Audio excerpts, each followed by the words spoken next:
यह कहानी है जवान भांजा और उसकी मामी की भांजा जिसके प्रेमिका की शादी दूसरे के हो जाने के कारण कुछ दिनों के लिए अपने मामा के घर आया है। लेकिन यहाँ खूबसूरत मामी को अकेले पाकर अपने आप को रोक नहीं पाता है और क्या क्या करता है, आगे जानेंगे। नमस्कार दोस्तों, हमारे इस सच्ची कहानी एनजे क्रिएटर चैनल में आपका स्वागत है। मुझे उम्मीद है कि आप इस कहानी से आप कुछ जरूर सकारात्मक चीज सीखेंगे और आपको हमारे द्वारा लिखी कहानी अच्छी लगी हो तो कृपया आप नीचे दी गई लाल वाली घंटी को जरूर दबाकर सब्सक्राइब करें। कामिनी का सिर्फ नाम ही कामिनी था। उसके जिंदगी में काम सुख और चरम सुख की बहुत कमी थी। शादी के बाद उसे घर, इज्जत, पैसा सब मिला, लेकिन उसका बूढ़ा पति उसे चरम सुख की सीमा पार नहीं करा पाया। ऐसे में उसके घर उसका भांजा अजय रहने के लिए आता है। रिश्ते में तो कामिनी अजय की मामी लगती थी, लेकिन दोनों की उम्र में ज्यादा अंतर नहीं था। दोनों के जवानी एक दूसरे को देखकर उफान भर रही थी। अजय अपनी गर्लफ्रेंड को चिट्ठी लिखकर कामुक शब्दों के जरिए उनके बीच बीते चरम सुख के लम्हों को याद दिलाया करता था। अजय को वो रात आज भी याद थी जब उसकी गर्लफ्रेंड ऋतु ने ब्लैक नाइटी पहनी हुई थी। नाइटी ऊपर से और नीचे से इतनी छोटी थी कि जैसे कोई पहना ही न हो। अब अजय ने अपने हाथ में बर्फ का टुकड़ा लिए और उसे मुलायम तरीके से ऋतु के छाती पर मसलने लगा। उस बर्फ से टपकते पानी की एक एक बूंदे को अजय अपने होठों से पी रहा था और फिर अजय ने एक बर्फ का टुकड़ा मुंह में रखकर ऋतु के होठों से टकरा दिया। ऐसा लग रहा था कि दोनों एक दूसरे को छोड़ना ही नहीं चाह रहे हैं।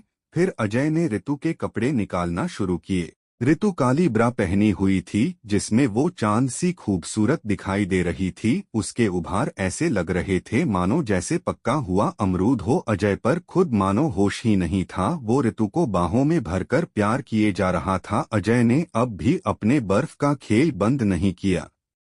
वो अब भी बर्फ को ऋतु के बदन पर मसल कर चाट रहा था। उसने उसके बदन का एक कोना भी नहीं छोड़ा। ऐसा लग रहा था जैसे जब तक वो बर्फ का टुकड़ा पानी नहीं बन जाएगा, अजय उसे ऋतु के बदन से नहीं हटाएगा।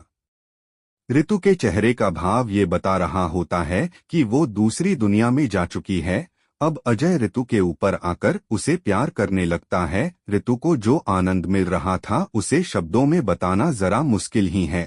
अजय अपने गुप्तांग को उसके योनि में प्रवेश कराकर धक्का देने लगता है। ऋतु पूरी तरह से मचल उठी है और उसके मुंह से सिसकियां निकलने लगती है। ऋतु प्यार का वो मीठा दर्द महसूस करने लगती है जो उसने हमेशा से अजय के बाहों में महसूस किया है। अब अजय ऋतु को बाहों में लेकर उसके काली ब्रा को उतार लेता है और उसके ऊपर टूट पड़ता है। कभी वो ऋतु के होठों को चूमता है तो कभी वो ऋतु के छाती को मुंह लगाकर प्यार करने लगता है। ऋतु हर तरीके से अजय का साथ दे रही होती है। दोनों एक बिस्तर में नगे एक दूसरे के शरीर को खुद में समा रहे थे, मानो आज के बाद शायद फिर कभी ऐसी रात कभी वापस नहीं आएगी। आखिरकार दोनों एक दूसरे में ही लीन होकर वहीं बिस्तर पर सो जाते हैं। मामी ने अपने भांजे का लेटर पढ़ने के बाद मन ही मन जैसे फैसला कर लिया हो कि काश मुझे भी कोई इस तरह प्यार करता, काश अजय मेरा भांजा न होता, काश वो भी मुझे चरम सुख दे पाता। अजय को खूबसूरत औरतों का पेंटिंग बनाना बहुत शौक था। उसने कभी नहीं सोचा था कि एक दिन वो अपनी ही खूबसूरत मामी को सिर्फ एक पतली सी साड़ी में लपेटे हुए देखकर पेंटिंग बनाएगा। कामिनी भी आज फिर से जवान महसूस कर रही थी क्योंकि आज तक उसको ऐसी निगाहों से किसी ने नहीं देखा था जैसा उसका भांजा अजय। उसे देखने कामिनी को खूबसूरती को कैनवास पर कुछ इस तरह उतारा कि मानो कोई परी आसमान से उतर आई हो। लेकिन ये करते हुए अजय के अरमानों को भी पंख लग चुके थे।